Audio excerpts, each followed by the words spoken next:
Hello friends, welcome back to the car studio. I have been making a lot of videos in my car this year because I am living in 100 square feet. I'm renting a room and I don't have a whole lot of personal space. So I have turned the camperoo into my little YouTube studio and that's that. Let's get into it. And by it, I mean, have I failed at my no-buy year already? Yes, is the short answer. But I've also learned a lot and I have a new direction and I feel more confident than ever that I can change some things about my life to make myself more financially stable. To be fair, I wasn't really financially unstable before I did this challenge, but I could see myself going into that direction. And I think that when you do something like hiking the PCT, for example, some of your, maybe I should just speak for myself, some of my daily habits really went out the window because everything was just sort of a free-for-all, right? You walk for days on the food that you have, and then all of a sudden you get into a town and you're just like, charge, spend, nobody cares, nobody's keeping track. And then I came home and had thousands of dollars on my credit card after not working for 5 months. So it's time for me to get back on track, and that is why I'm doing this no spend challenge. If this is your first time seeing this challenge, there is a previous episode that explains more. This is sort of a recap, January 2024 recap on how Stripes is doing with not spending. Let's get into it. The first thing on my list that I'm very excited about is that I have not purchased any holiday decorations. I absolutely love, hold on, this piece right here doesn't belong. Let's get her back to her home. I absolutely love decorating for the seasons. I get such a huge dopamine hit every time I go into a place like HomeGoods and everything is in the theme of the holiday that's coming up. I love it. I absolutely love it. I don't necessarily decorate my space with a lot of holiday decor, but I do get some sort of pleasure out of it. So I usually go into a place like Michael's or Target or HomeGoods and I collect a couple of things. They're usually paper, they're usually disposable. I'll decorate my salon space or my home with them, and then after the season is over, they usually end up in the trash. Completely problematic, I absolutely understand. And that's why no home decor was on the top of my list, or at least part of my list. I would rather have things that are not disposable and maybe made by local artisans, or I don't know, found objects from places that I travel to. This month, with Valentine's Day right around the corner, I have not purchased any new Valentine's Day decorations, and I'm very proud of myself for that. I have a special place in my heart for Valentine's Day. In fact, the only two holidays that I really, really look forward to is Halloween and Valentine's Day. Halloween is more of a lifestyle for me than a holiday. I love it so much. But Valentine's Day is one of those holidays that I really look forward to and I really celebrate every single year. Part of the success for that is the fact that I have not been into a HomeGoods at all this year. HomeGoods is one of those dangerous places where I can't seem to leave without picking up something. And I just saw on this Instagram person that I follow, she's also very into Halloween and Valentine's Day. I stutter because she calls it Halloween, which I think is adorable. I'm going to stick to Valentine's Day because I really do like that it is spring and separate and lovely. But anyway, I digress. She was showing pictures of stuff that was in HomeGoods and I was like, oh my God, am I gonna make it? The answer is yes. Yes, because I have a financial goal. And this is a really easy place for me to not fail. Don't go into HomeGoods. Don't buy anything with hearts on it. You're gonna be okay. Another thing that is really easy for me to waste money on is skincare, hair care, self-care, all that. And that is because I am a cosmetologist and I have access to places that only sell to licensed cosmetologists. And there's all sorts of little things that you can purchase at a great price or at a wholesale price. And I have a hard time. I have a hard time with that because there's nail polishes and fun little things and new hairbrushes and makeup and little tiny travel size things. Oh my God, what is it about small things that I can't get enough of?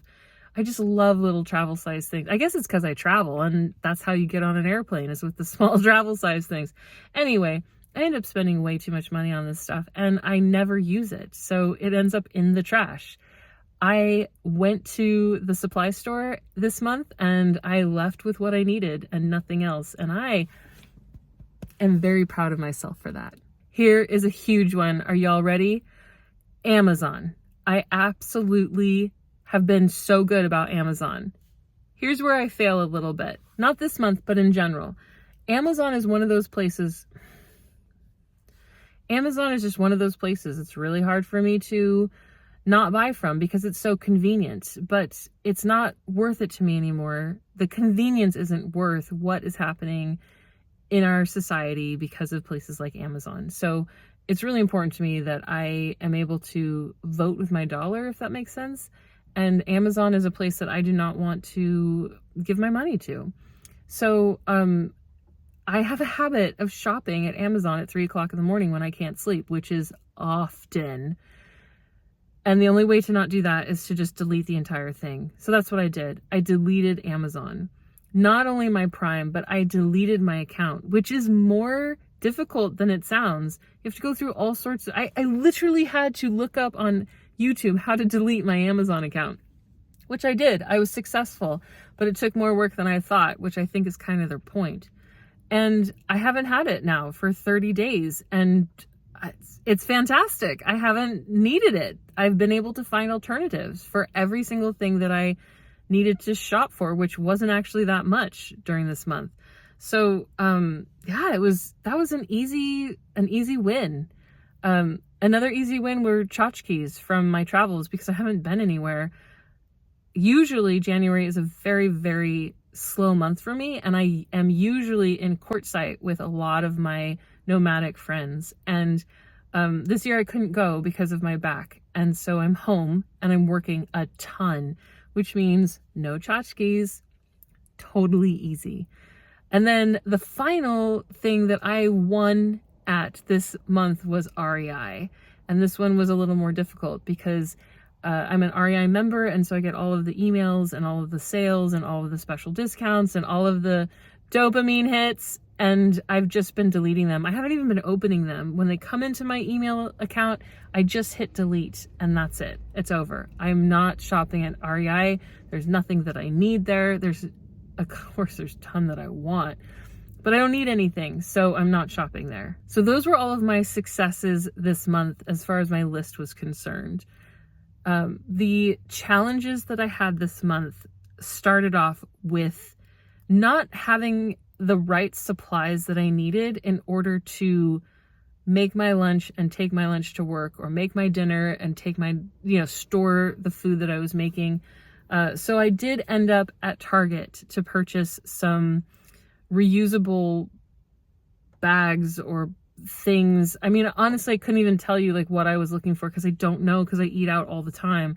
And so I was just in this aisle full of plastic thinking, okay, you're not supposed to be shopping at Target. You're not supposed to be buying plastic, but you need this stuff in order to eat the way that you need to eat. And it was just like this giant minefield for me. And I thought, okay, take a deep breath. What do you need? I need containers that I can microwave that aren't plastic. Great, let's find those. And I did. I ended up finding them. I purchased them and I got the heck out of that store. I walked right past the Valentine's Day decor. I walked right past all of the little triggers that I normally have. And for the first time in my life, I left Target with what I needed, with what I went in for. And it felt really good. Really good. So even though I shopped at Target, I think it was a win because I didn't purchase anything mindlessly. The next challenge or fail that I had, I'm not really considering a fail because I did intentionally shop. And that would be buying craft supplies at a craft store. The reason that I feel like this is not a fail is because I am taking a ceramics class and I needed to purchase some supplies for that class. I found a mom and pop ceramic store locally that I could buy most of my supplies from, but there were a couple of things that I needed to go to Michael's for. And the win is that I went into Michael's, past the Valentine's Day decor, straight to the supplies that I needed. I picked them up with my blinders on and I walked straight to the checkout stand and left. I didn't purchase anything that wasn't on my list. That was incredible.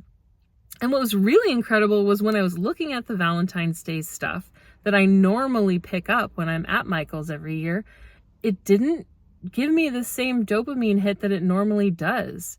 I wasn't like holding myself back from it. I just kind of looked at it and thought, I'd rather spend my money somewhere else. So it was easy. I mean, that first initial thing was like, oh, the Valentine's Day stuff is here. But as soon as I really took a look at it, and then I noticed where it was made and what it was made from, it's not recyclable, it's packaged in plastic, and I thought, this is not the vibe I'm going for. So I walked past it, I got my supplies from my ceramics class, and I went home. So did I go into a craft store? Yes. Did I buy crafting supplies? Yes. Was it to get some sort of dopamine hit? No. That's a great thing, and it made me feel really good. Okay, you guys, this is where I really felt the challenge.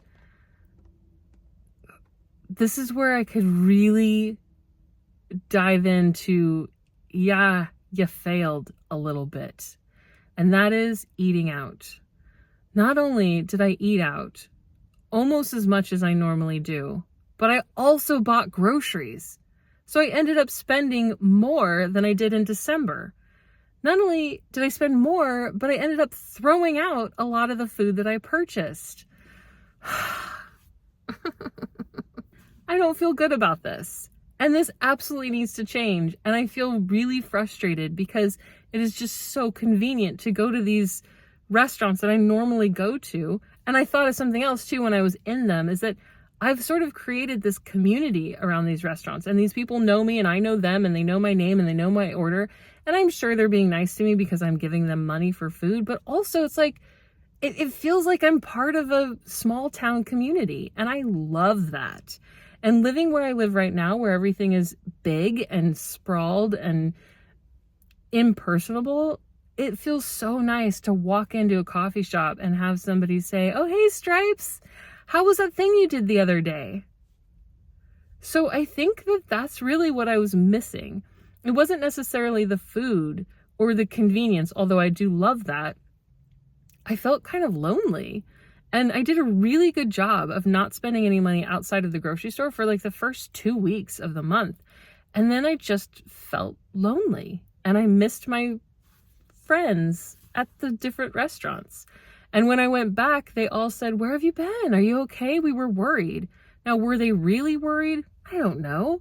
But it felt nice. It felt nice to be cared for and worried for by somebody who you see every single week. And are these my real friends that I'm sending Christmas cards to? No, but they're my community. They're the people that live in my neighborhood. And it felt good to be not just a number, right? So I need to figure out how to balance this because I don't want to spend the rest of the year not seeing my friends at these restaurants and not eating food that I really enjoy eating. It's important that I cook at home. It's important that I maintain this anti-inflammatory diet, but I don't think that I need to be like in a lockdown around it. It's certainly not the way that I want to live my life.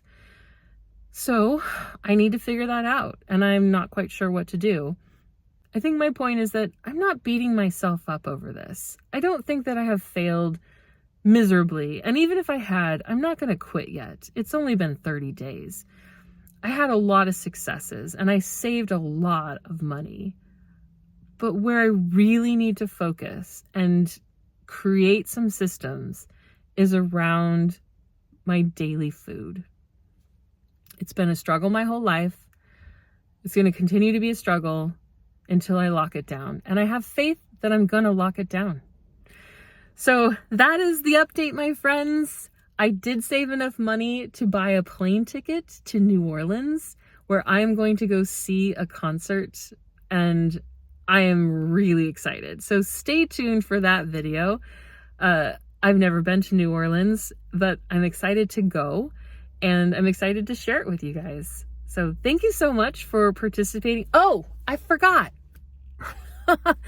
One of my subscribers and I started a Facebook group for people who want to live consciously or spend consciously.